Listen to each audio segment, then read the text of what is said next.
Sa ibang balita, nagtalumpati kanina si Pangulong Noynoy Aquino sa pagdiriwang para sa mga nagtapos na mag-aaral na mga benepisyaryo ng Pantawid Pamilya Program ng gobyerno. Para sa karagdagang detalye, makakausap natin si Teresa Andrada. Teresa? Sa talumpati ni Pangulong Noynoy Aquino sa pagdiriwang ng Pantawid Pamilya Graduates ng 2015, ibinida niya na edukasyon ang isa sa mga prioridad ng Aquino Administration.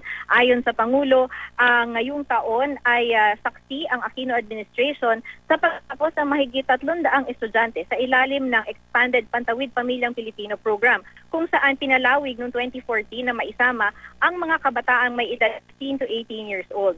Ayon sa Pangulo, bukod sa pagbibigay ng sapat na edukasyon, katulong din ang pamahalaan dahil nasagot na rin ang problema sa backlog ng mga kagamitan gaya ng silid-aralan at mga libro.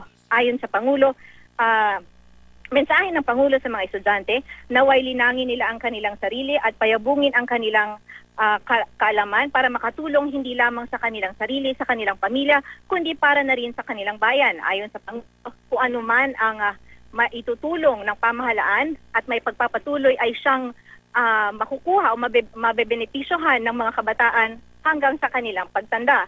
Biro pa nga ng Pangulo dahil nga dito sa mga kaalamang natamo ng mga estudyante mula sa mga programa ng pamahalaan, kabilang na yung programa ng TESDA, ay may mga good stories kumbaga na maibabahagi sa mga estudyante gaya na lamang ng isang graduate ng TESDA kung saan kumuha siya ng kurso o vocation na pagmemekaniko at ngayon ay isang matagumpay ng mechanic sa Australia. Kaya sabi nga ng Pangulo, kung sana daw ay nag-train na lamang siya bilang mekaniko sa TESDA, ay siguro ay maaabot niya na yung mas mataas na sweldo at hindi na raw niya kailangan pang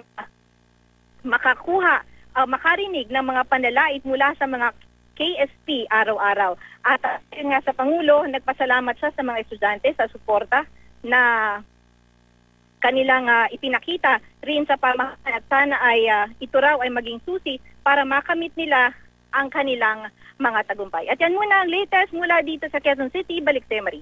Maraming salamat, Teresa Andrada.